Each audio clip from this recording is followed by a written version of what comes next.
This theme talks to 25 years of democracy, growing South Africa together for women and women's emancipation.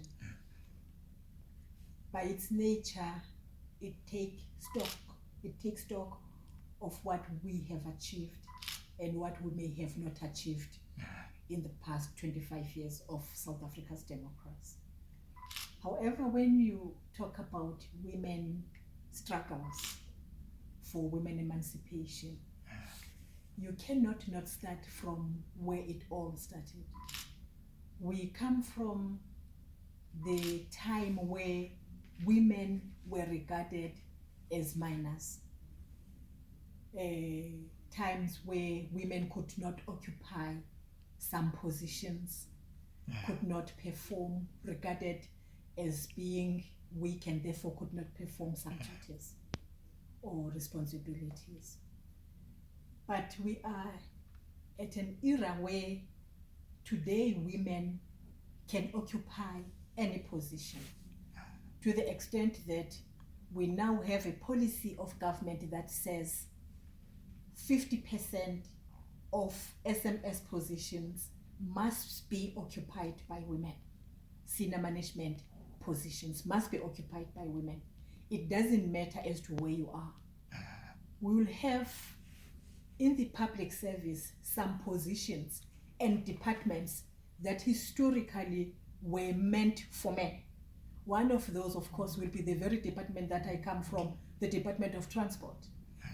Even carriers in there, they were not meant for women. You would not have a woman who will go to tertiary institution and study to become an engineer, because that was regarded as a preserve for men. But today we have women who are pursuing such careers in the aviation sector, for instance, as pilots, in the maritime sector, for instance, as pilot for vessels. So we now have women who are actually getting into those positions and those careers that were meant for men. Even in positions or careers such as education, women would only be a teacher or an assistant teacher. But today we have women who are principals and inspectors of schools, who are HODs and so on. And these are the benefits and the strides that we are making as a country in empowering women. Are we there yet? Definitely not.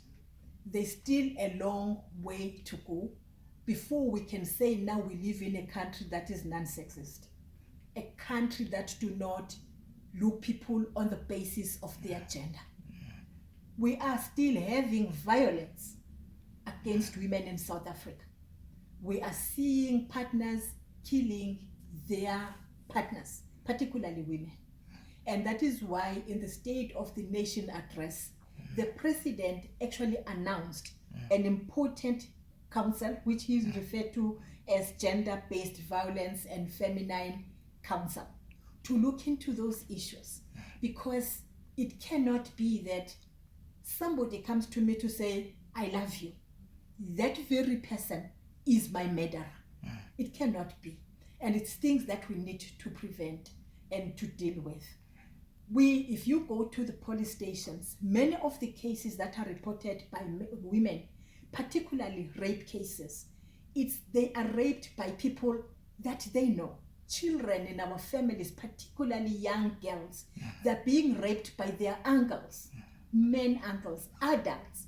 And I think these are the matters that we still have to deal with as a country, to say how best do we protect our young girls, how best do we protect our vulnerable women in the rural areas, where sometimes even if these things happen, the family will come to say, don't go and report your husband because he's the sole provider in the family. And these are the things that we still have to deal with as a country.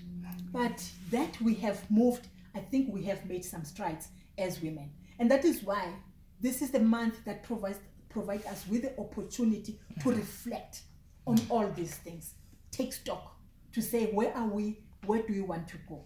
It's not like it's the only time where we have to deal with men and women issues, but this is the month where we all as a country focus on women issues to say what is it that we think we need to do in order to move forward the struggle for women emancipation.